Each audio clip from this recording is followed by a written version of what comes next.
আইপিএলে 903 দিন পরে অর্ধশতরান করেছেন ঋষভ পান্ত। গাড়ি দুর্ঘটনায় আহত হওয়ার পরে গত 1.5 বছর মাঠের বাইরেই ছিলেন তিনি। ম্যাচ শেষে ঋষভ পান্তের প্রশংসা করেছেন দিল্লির director of cricket Sourav Gangopadhyay.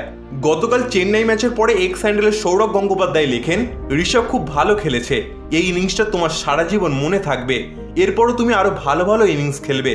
এদিন চেন্নাইয়ের বিরুদ্ধে 32 বলে 51 রানে ইনিংস খেলেছেন ঋষভ পান্ত। প্রথম দিকে একটু ধীরে খেললেও শেষ 9 বলে 28 রান করেছেন তিনি। 18তম ওভারে মুস্তাফিজুর রহমানকে মিড উইকেটের ওপর থেকে এক হাতে ছক্কা মেরেছেন ঋষভ পান্ত। আগে হামেশাই তাকে এক হাতে ছক্কা মারতে দেখা যেত। দুর্ঘটনার পর 1.5 বছর ক্রিকেটের বাইরে থাকলেও তার সেই শটে মরচে পড়েনি। চেন্নাই ম্যাচের শেষে কথা বলতে গিয়ে আবেগ ধরে রাখতে পারেননি ঋষভ পান্ত। তার কথায় বোঝা যাচ্ছিল এই ইনিংসের জন্য কতটা মরিয়া ছিলেন তিনি। পান্ত বলেন, 1.5 বছর অপেক্ষা করেছি, বাকি সবার মতো আমিও দেখতে চাইছিলাম যে এক হাতে ছক্কা মারতে পারবো কিনা, কিন্তু শেষমেশ আমি পেরেছি।